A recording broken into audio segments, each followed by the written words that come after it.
بسم اللہ الرحمن الرحیم۔ السلام علیکم ورحمۃ اللہ۔ شہباز شریف کی حکومت تو بن گئی ہے، لیکن اصل میں اس کو چلانے والے اسٹیبلشمنٹ کے لوگ ہیں، یعنی کہ اسٹیبلشمنٹ کی جو ٹاپ ملٹری کمانڈ ہے وہ اس کو چلانے والی ہے، اور انہوں نے باقاعدہ طور پر اب اس حکومت کے لیے بریفنگز اور ان کو جو ذمہ داریوں اور ٹاسک دینے ہیں اس کا انتظام اور بندوبست کیا ہے، اور انہوں نے جی ایچ کیو کے اندر بلا کے ملاقاتیں بھی کی ہیں، اور جی ایچ کیو کے اندر بلا کے جو اہم ترین ذمہ داریاں ہیں وہ بھی دیتی ہیں، جہاں پر پاکستان کے حالات و واقعات سے متعلق، پاکستان کی سیاسی معاشی صورتحال سے متعلق، اور سب سے بڑھ کر جو عمران خان سے متعلق اہم ترین ذمہ داری اور ٹاسک اس حکومت کو دیا گیا ہے، وہ انتہائی اہم ترین معاملہ ہے، اس کو آپ نے سمجھنا ہے۔ دیکھیں، اس حکومت کی نااہلی، اس حکومت کا نکما پن اور اس حکومت کی جو کرتوتیں ہیں وہ تو اب پوری دنیا کے سامنے آ چکے ہیں۔ پاکستانی قوم بھی جانتی ہے، پاکستان کا بچہ بچہ جانتا ہے کہ اس حکومت نے کس قسم کی کارکردگی دکھائی ہے۔ پوری دنیا کو پتہ ہے، پاکستان کو بھی پتہ ہے، ایون کہ عالمی ادارے بھی اس بات سے آگاہ ہیں۔ وہ اس طرح سے کہ جو پی ڈی ایم پارٹ 1 بنی تھی، جو کہ جنرل باجوہ کے دور حکومت میں بنائی گئی تھی، وہ پی ڈی ایم پارٹ 1 کی جو کارکردگی تھی وہ اتنی بدترین کارکردگی تھی، اتنی بری کارکردگی تھی کہ پاکستان کا بچہ بچہ اس سے متاثر ہوا، اور پاکستان کے اندر جو تباہی اور بربادی، اور پاکستان کے اندر جو بے روزگاری اور مہنگائی کا جو طوفان آیا، اور بے روزگاری اور تو مہنگائی کے اندر جو اضافہ ہوا، وہ تو اب اس کی وجہ سے پاکستان آج تک بھگت رہا ہے۔ پھر عالمی اداروں کی جانب سے جو پاکستان کو اس حوالے سے نیگیٹو انڈیکیٹرز آئے، اور نیگیٹو انڈیکیٹرز کی وجہ سے پاکستان شدید ترین معاشی بحران کے اندر چلا گیا، کیونکہ جب یہ نیگیٹو انڈیکیٹرز، اصل میں نیگیٹو انڈیکیٹرز جب پی ڈی ایم کے دور حکومت میں آنا شروع ہوئے، عمران خان کے تو دور حکومت میں بڑے زبردست انڈیکیٹرز تھے، عالمی اداروں کی جانب سے اور عالمی ممالک کی جانب سے اور عالمی آرگنائزیشنز کی جانب سے، جو کہ ریٹنگ ایجنسیز ہوتی ہیں۔ لیکن جیسے پی ڈی ایم آئی تو پی ڈی ایم کی جو ریٹنگ تھی، پی ڈی ایم کے بارے میں جو انڈیکیٹرز تھے، وہ سارے کے سارے نیگیٹو ہو گئے، جس کی وجہ سے سرمایہ کاری، انویسٹمنٹ، ٹریڈ، وہ ساری کی ساری رک گئی، اور یہاں سے ایکسپورٹ، یہاں سے انڈسٹریز، کاروباری معاملات سب بند ہونا شروع ہو گئے۔ تو اب یہ پوری دنیا کو پتہ چل گیا کہ یہ حکومت کی کارکردگی کیا ہے۔ اسی وجہ سے، اور ایسے ہی کثر جو ہے وہ نگران حکومت نے پوری کر دی تھی، اسی وجہ سے جو 8 فروری 2024 کو انتخابات ہوئے، اس میں لوگوں نے بھاری تعداد میں، عوام نے عمران خان کو ووٹ دیا، عمران خان کو منتخب کیا، عمران خان کو سپورٹ کیا، اور عمران خان ہی آخرکار 2/3 میجارٹی سے وزیر اعظم بننے جا رہا تھا۔ لیکن ایک بار پھر سے عمران خان کو سازش کا نشانہ بنایا گیا، عمران خان کو سازش کا شکار کیا گیا، جس طرح سے 2022 میں عمران خان کے خلاف سازش کی گئی اور حکومت سے نکالا گیا، بالکل اسی طریقے سے اس بار بھی سازش کر کے عمران خان کو 2/3 میجارٹی سے محروم کیا گیا، جو کہ اس کو عوام نے دے دی تھی۔ اب یہ حکومت تو بن گئی، اس کے بعد اب اس کو ذمہ داریاں دی جا رہی ہیں، اور ذمہ داریاں خود جنرل عاصم منیر جو پاکستان کے سپہ سالار اور آرمی چیف ہیں وہ خود آ کر دیتے ہیں، یا پھر جو ٹاپ ملٹری کمانڈ ہے وہ ان کو بلاتی ہے، اور بلا کے یہاں پر پوری بریفنگ دیتی ہے، پوری اس حوالے سے بریفنگ اور ان کے سامنے پریزنٹیشن رکھی جاتی ہے تاکہ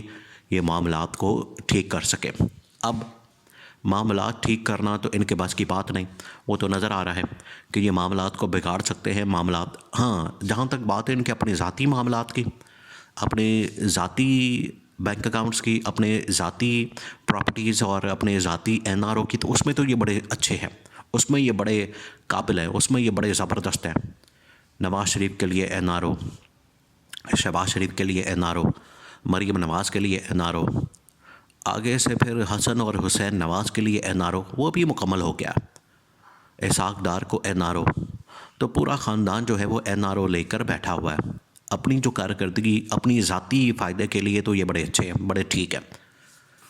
لیکن جیسے ہی عوام کے مفاد کی بات آتی ہے، ملک کے مفاد کی بات آتی ہے، ملک کی سیاسی معاشی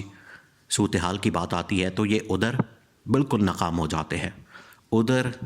ان کو موت پڑ جاتی ہے، ادھر ان کو بڑی تکلیف ہوتی ہے، ادھر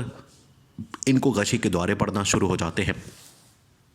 تو پاکستان کو مسائل سے نکالنا تو ان کے بس کی بات نہیں ہے، تو اس وجہ سے ان کو ایک ایک چیز سمجھائی جا رہی ہے، بتائی جا رہی ہے۔ جنرل آصف منیر نے پہلے آ کے ملاقات کی اور ان کو بتایا، اس کے بعد جنرل ساحر شمشاد مرزا نے ملاقات کی، ان کو بتایا۔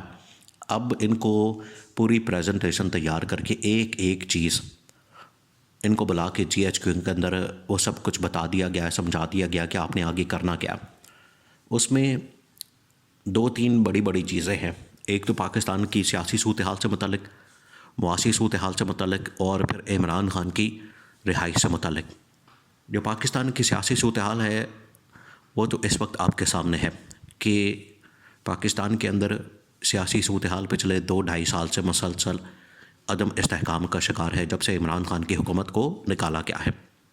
اور آج بھی یہ دیکھیں ان کی اتنی ہمت نہیں ہو رہی، یہ شہباز شریف کی، یہ تو پیپلز پارٹی کے ساتھ بیٹھنے کو تیار نہیں۔ دیکھیں آج جو پیپلز پارٹی کابینہ کے اندر نہیں ہے،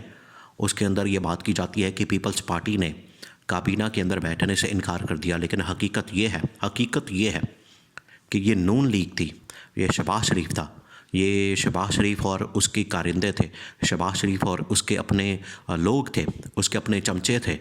جنہوں نے پیپلز پارٹی کو کابینہ کے اندر آنے سے منع کر دیا۔ تو اب یہ دیکھ لیں کہ یہ سنگل ہینڈڈلی حکومت چلانا چاہتے ہیں اور ڈکٹیٹرشپ ان لوگوں نے قائم کر دی ہے۔ نہ یہ کسی سے بات چیت کرتے ہیں، نہ مذاکرات کرتے ہیں، نہ پاکستان کی خاطر کسی کے ساتھ بیٹھنے کو تیار ہیں، نہ کسی کے ساتھ ہاتھ ملانے کو تیار ہے۔ اور سب سے بڑھ کر پاکستان کے سیاسی استحکام کے لیے اگر یہ کچھ کرنا چاہتے ہیں تو انتقامی کارروائیاں، پکڑ دکڑ اور لوگوں کے خلاف مقدمے بازی، لوگوں کے خلاف جو جیلوں میں ڈالنا، بند کرنا، صحافیوں کے خلاف، سیاسی ورکروں کے خلاف، سیاسی لیڈرشپ کے خلاف، سیاسی جماعتوں کے خلاف، یہ سب سے پہلے بند کرنے کی ضرورت ہے۔ دوسرا جو معاشی استحکام ہے، وہ معاشی استحکام اسی صورت میں آ سکتا ہے جب پاکستان کے اندر سیاسی استحکام آئے گا۔ اور ساتھ ہی یہ دونوں جہاں تک ذمہ داریاں ان کو دی گئی اسٹیبلشمنٹ کی جانب سے کہ ٹوٹل آپ کے پاس 2 مہینے کا وقت ہے، 2 مہینے تک آپ نے سیاسی اور معاشی استحکام پاکستان کے اندر لانا ہے، اور اسی مہینے آپ نے رمضان کے اندر ہی عمران خان کی رہائی کو کسی صورت بھی ممکن بنانا ہے، کیونکہ عمران خان کی جو رہائی ہے وہ اصل میں انشورنس پالیسی ہے، وہ چابی ہے، وہیں سے آپ کا راستہ نکلنا ہے۔ وہ آپ دروازہ کھولیں گے، ونڈو کھولیں گے، وہ آپ تالا کھولیں گے،